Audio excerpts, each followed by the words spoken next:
Welcome to River City Live. We have a great show for you today. That's right. It may feel like, or it may be spring, but it feels like summer, and we've got some great apparel that'll help you beat the heat. And some top gifts for Mother's Day.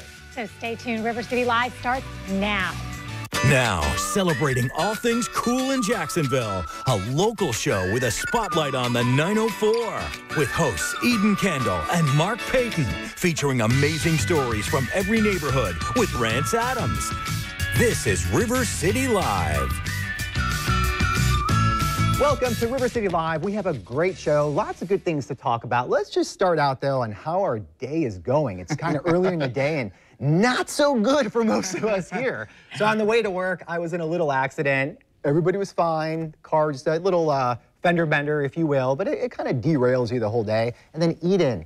Well, my Rottweiler hound, Sophie, is under the weather. We're a little bit concerned. So that's kind of going to play in the back of my mind, too. But everything pales in comparison to this gentleman.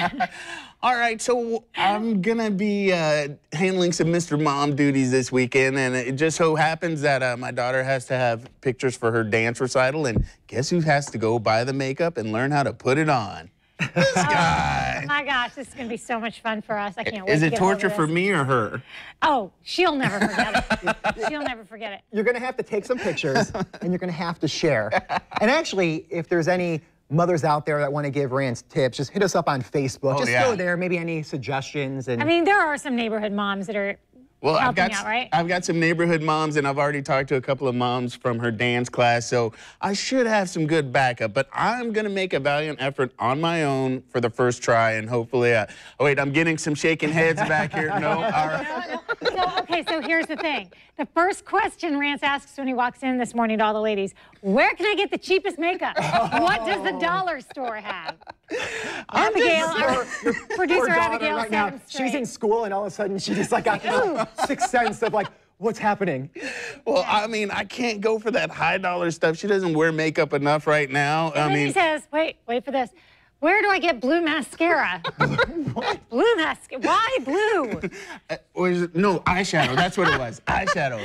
Eyeshadow and mascara, they're names different, of the right? products. You shouldn't be applying them to your child. Tell me there's a list somewhere that you have. Yeah. Now I'm getting nervous. This was supposed to be fun and lighthearted. This is getting really weird. Oh my gosh. You're gonna have to intervene. We have some friends from the theater here today, and maybe one of them will give you a little help. I can use all the help I can get, trust. Right. So right now, I mean, we're all a little stressed out again because of, all the things that we just talked about. So what do we like to do? We like to turn to food whenever that comes up, and there's a new product that we might have to indulge in. Would you call this food? It's soda. So I guess guilty it falls pleasure. into the food. It's pickle juice soda. So I know a lot of people are either yes or no on pickle juice. Some people do drink pickle juice, not just because they're athletes and it replenishes the sodium, but others that actually really, really enjoy it. I have a friend, Anna, who loves pickles, pickle juice, all of that. This is pickle juice soda, so there's some carbonation in there. It's actually produced by a candy store called Grandpa Joe's Candy Shop. They have stores in Pennsylvania and Ohio. And who knows, if this is a huge success, maybe it could come to a shelf in your grocery store. I bar this on so many levels. I mean, pickle juice is one thing, but now you're going to mix the sour with pure cane sugar. I didn't mention the that, sugar part I'm good with, but pickles and sugar? I mean, that sounds like a pregnancy craving. And they're $5 a bottle. Oh, $30 I'm definitely a out on six-pack. that. I'm definitely out on The that. fact that it's made in a candy store, you got my attention. I like where this is going. And then you're talking about that, infuse it with sugar. Yeah. Yeah, holding my attention. So I would definitely try it if it comes this way to Jacksonville. I would eat the pickle out of it. Oh, there's a would. pickle in there? Well, in the bottles we just saw, there was. Is so it I would do like that. the worm in a In the tequila? tequila, that's what I was thinking too, yeah. If you have You gotta pound it visions. until they get the pickle. Start having visions. Now, I wouldn't go, I mean, if somebody wants to bring it down and share it with us, I'm not paying $5 a bottle for soda. I mean, What if we split one? well, okay. $1.30 each. Okay. My math isn't that great. So No, that's not. That's $2. We I know don't you know, did your $1. homework. This is in college. impossible. $1.83. We just can't do it. But it's because we're stressed out today. We talked about all the things that we're dealing with. Yeah, that 21 Pilot song, we're all stressed out. So, it stresses me out whenever I go to the grocery store because I have all the kids with me, and it's just not a good look. But what I do is I bribe them with candy. Sometimes I'll bring candy in, and other times I'll look around in the store and I'll just use some of the candy there. Now, I'll pay for it at some point, like when we check out. Sure. But I'm in good company because I was reading the blog, Scary Mommy. It's a really good blog. And Mom has a whole tour that she does through the store. And when she makes a stop, then she'll grab things for her child, you know, to make sure that they're behaving. So, you know, when she's in the produce section, she'll maybe grab some fruit or, you know, maybe a grape or something like that. Bakery, you grab a cookie for the little one. So I am totally guilty of this, and I'm also totally fine with this because I will not judge. Do you guys do anything? I know you don't now with your kids being old. Well, maybe you do. I don't know. Well, so you said you pay for all of it, but not the grapes, because once they're down the gullet. Well, I weigh the bag, so I guess it's a little cheaper. No, you don't. You're stealing grapes. Yeah. We would go to like there are certain days my little one would be like, hey, let's go to the store today. I'm like, we don't need to.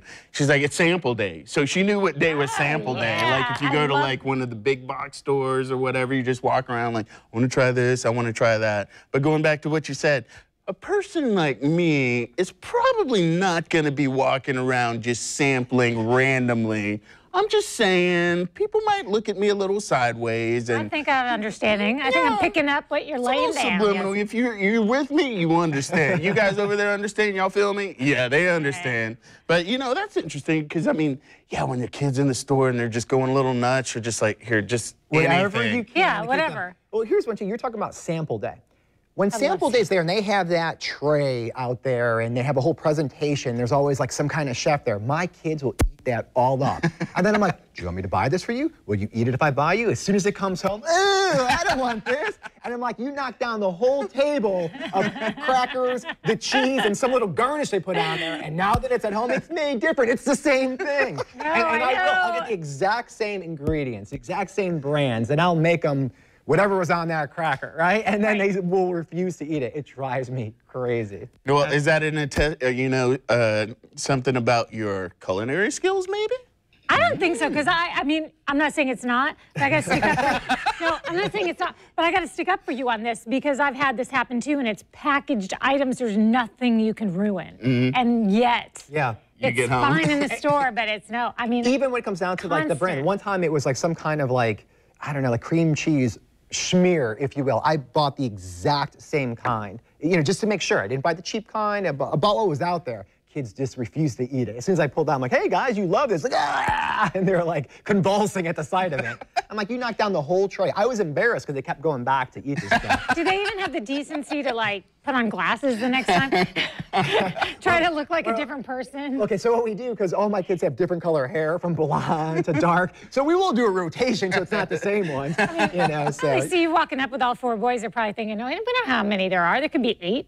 Well, I always make the joke, like, whose kids are these? And then I clear the tray for myself, you know. What about... Okay, go ahead. No, I was just saying, just no matter what, it's not a good look when I'm trying to shop with everybody. What about, like, so I'm twisting a little bit. Have you taken your kids to somebody's house and they had whatever meal it was and just went all in? And it's the same thing. You come home and it's like... Whenever you have us over. Oh, yeah. Yeah, they'll eat everything. Yeah, like all types of, like, crazy cheeses that you'll have and stuff. I'm like, seriously? Then they come home? Yeah. Like, nah, I don't want it. You know? Or one of my kids doesn't eat pizza, but at your house... He went in. The pizza, yeah. So then I'm like, Rance, where'd you get this at? What was the brand? What are their hours? Because if you could find something that, you know, picky eaters eat, you're all about it. Did you just go through a stage like where they were super picky and now they're not so much now?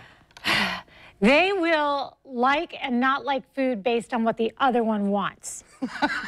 So it's sibling rivalry. So if, for example, like restaurants, this goes with restaurants. If this one wants to eat at this restaurant, suddenly this one hates that restaurant. So they do that kind of thing. But no, they're not, they kind of stay in their lanes. They're the same amount of picky as they've always been. So it doesn't change. Now my husband has gotten a lot less picky. Oh, yeah? He has he's experimenting a little bit. He is eating a few more things than he did when I first met him. Oh, well, I mean, when but he still won't try quinoa. Well, he ate your dishwasher meals, so that shows... Not when he didn't know what that was before I told him where I cooked it. Yeah. But see, that's smart, because there's times where a meal's been made in the house, and I find out all that went into it, and it's vegetarian. I'm like, nah. But if I'm just like, just let me eat it. Don't tell me.